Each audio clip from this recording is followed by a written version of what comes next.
आज की इस वीडियो में हम हाई कोर्ट के बारे में पढ़ेंगे। ठीक है, बड़ा बड़ा लिख लेते हैं हाई कोर्ट। चलो, सुप्रीम कोर्ट हमने कर लिया है। ठीक है, हाई कोर्ट की शुरुआत करते हैं। तो देखो, एक हाई कोर्ट में होता क्या क्या है। एक तो वही जो आपका हाई कोर्ट का चीफ जस्टिस होगा, chief justice of high court plus other जजेस। इसमें ना अदर जजेस डिसाइडेड नहीं होते कि कितने हैं। ठीक है, जितनी भी ज़रूरत पड़ती है उसके अकॉर्डिंग जो आपके प्रेसिडेंट है वो अपॉइंट करते रहते हैं। ठीक है, मतलब काम के लोड को देख के जजेस को बढ़ाया घटाया जाता है। ठीक है, उसके बाद बात करें कि जो हाई कोर्ट होते हैं, ठीक है, वो चाहे एक्सक्लूसिव हो या फिर कॉमन हो। कॉमन हाई कोर्ट तो वही जो हर स्टेट में हो गया। ठीक है, एक्सक्लूसिव का काम होता है कि मतलब उनके पास कुछ ऐसी अथॉरिटी है कि जो सिर्फ वही कर सके। ठीक है, जैसे मान लो कि किसी कोई कोर्ट है वो सिविल कोर्ट है। ठीक है, तो सिविल वही वाला करेगा। ठीक है, और कोई क्रिमिनल कोर्ट है तो क्रिमिनल केसेस को वही वो करेगा, हेड करेगा मतलब।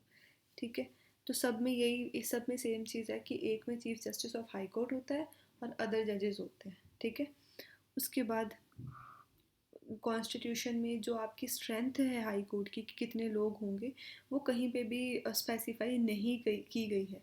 ये प्रेसिडेंट की डिस्क्रिशन पे छोड़ दिया गया है, मतलब प्रेसिडेंट अपनी विस्डम से, अपनी बुद्धि से, ठीक है, प्रेसिडेंट अपनी डिस्क्रिशन से, अपनी बुद्धि से डिसाइड कर सकते हैं कि हाँ हमें कितने जजेस की ज़रूरत है हाई कोर्ट में। ठीक है, वर्कलोड के अकॉर्डिंग।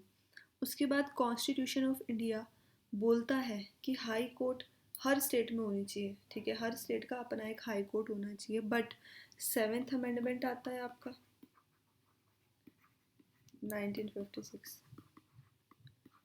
ये एक्ट पार्लियामेंट को अधिकार दे देता है कि भाई जो आपकी पार्लियामेंट है वो कॉमन कोर्ट भी बना सकती है, मतलब किन्हीं दो स्टेट के लिए या दो से ज़्यादा स्टेट्स के लिए एक कॉमन हाई कोर्ट हो सकता है। ठीक है, उसके बाद जो टेरिटोरियल ज्यूरिसडिक्शन होती है ना एक हाई कोर्ट की, वो को टर्मिनस होती है with the territory of a state. क्या कहने का मतलब है कि एक हाई कोर्ट कितने एरिया तक अपना रूल्स ला सकता है, कितने एरिया तक अपना काम कर सकता है, वो डिपेंड करता है कि उस स्टेट की टेरिटरी कितनी है। अगर इस स्टेट की टेरिटरी यहाँ ख़त्म होगी ना, हिमाचल का हाई कोर्ट है, हिमाचल की टेरिटरी ख़त्म होगी, तो उनका जो काम है, उनका जो रूल है वो भी वहीं पे बाउंड्री के साथ ख़त्म हो जाएगा। ठीक है, उसके बाहर के केसेस वो नहीं ले सकती, अपने स्टेट के केसेस लेती है। ठीक है, उसके बाद अगर हम बात करें, at present there are 25 high courts. ठीक है, out of them, in 25 high court में से जो 3 हाई कोर्ट्स हैं, that is common high courts. Delhi सिर्फ इकलौती एक ऐसी यूनियन टेरिटरी है जिसका अपना कोर्ट है। ठीक है, और कब से है दिल्ली में, 1966 से। 2013 में जो सेपरेट हाई कोर्ट हैं, 2013 में अगर बात करें तो सेपरेट मतलब अलग अलग हाई कोर्ट बनाए गए 3 स्टेट्स के लिए। ठीक है, जो नॉर्थ ईस्टर्न स्टेट हैं उनके लिए कौन कौन सी थी वो, मणिपुर, ठीक है, मेघालय और आपका त्रिपुरा। कब हुआ ये, 2013 में। इन तीनों के लिए अलग अलग हाई कोर्ट बनाए गए।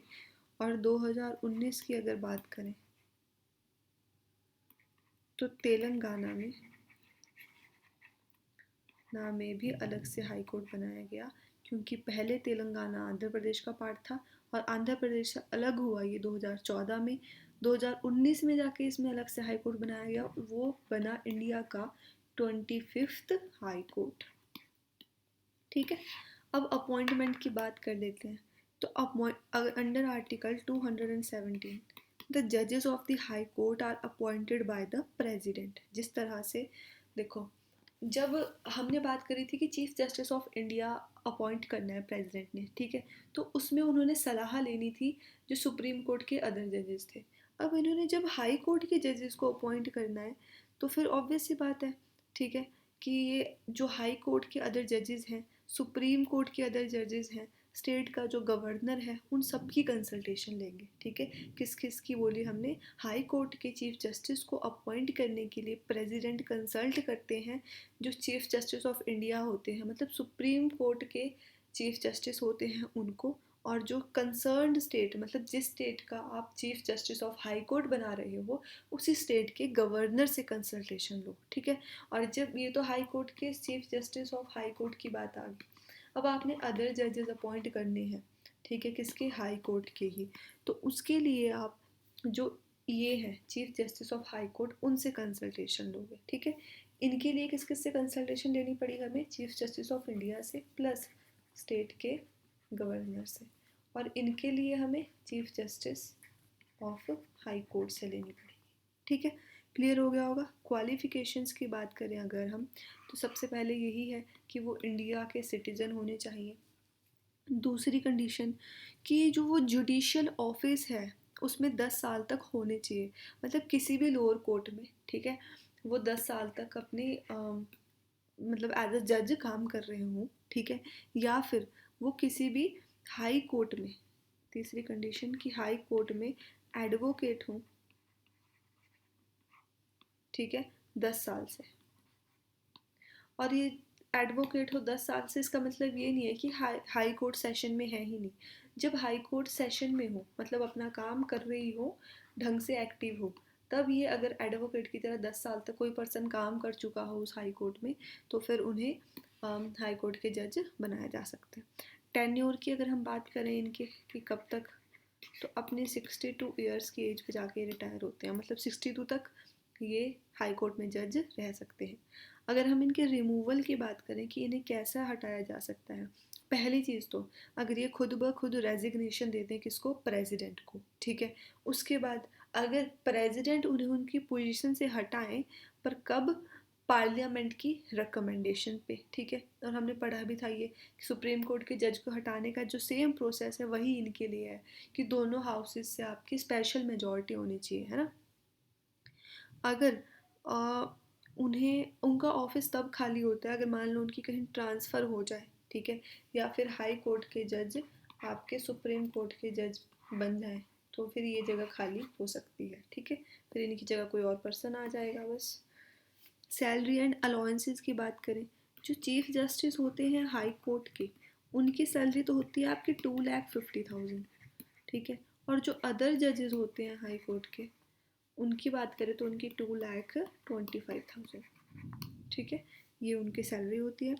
अगर हम इंडिपेंडेंस ऑफ हाई कोर्ट की बात करें, तो जो सेम सेम प्रोविजंस जो सुप्रीम कोर्ट में है वही इनके पास है। ठीक है, कि 62 के बाद ये प्रैक्टिस नहीं कर सकते, है ना, पार्लियामेंट्री इन पे प्रेशर नहीं है, जो इनकी अपॉइंटमेंट होती है वो ये खुद ही आपस में कंसल्ट करते हैं। ठीक है, ये सब चीज़ें, तो मतलब ऐसे कोई पॉलिटिकल प्रेशर ना पड़े इन पे, ये मेक श्योर किया गया है हमारे कॉन्स्टिट्यूशन में।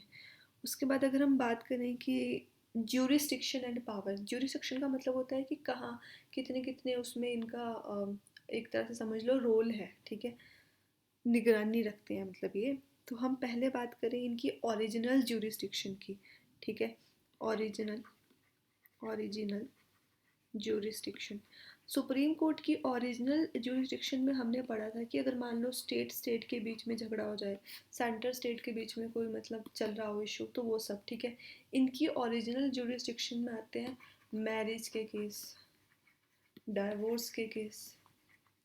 ठीक है, या फिर गिफ्ट डीड के केस, गिफ्ट डीड। ठीक है, गिफ्ट डीड का मतलब ऐसा है कि मान लो आपने किसी को, आपके पास 2 एकड़ ज़मीन है, आपने किसी के नाम करनी है ये। ठीक है, तो ये सब चीज़ें।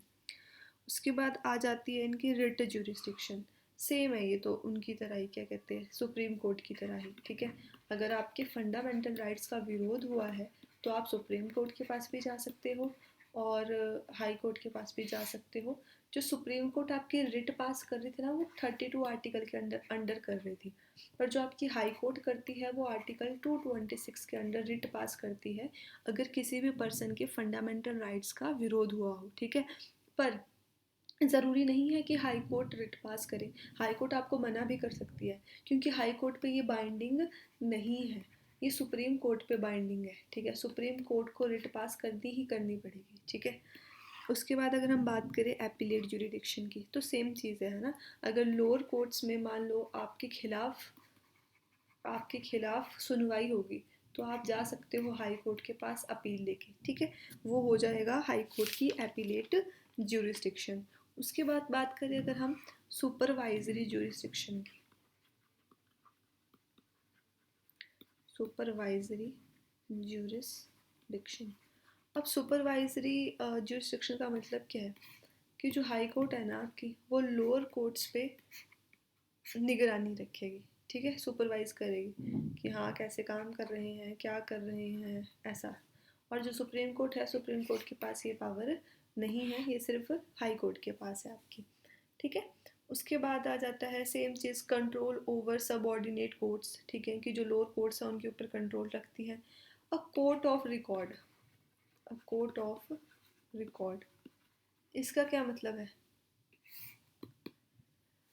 मान लो कि कोर्ट ने ना कोई कोई अपनी कोई स्टेटमेंट दी, ठीक है, कि भाई हाँ ऐसा नहीं ऐसा हो सकता है। जैसे मतलब पहले बोला गया था कि जो प्रियम्बल है, preamble is not a part of constitution, ठीक है, ये बोला गया था बेरुबरी केस में, ठीक है।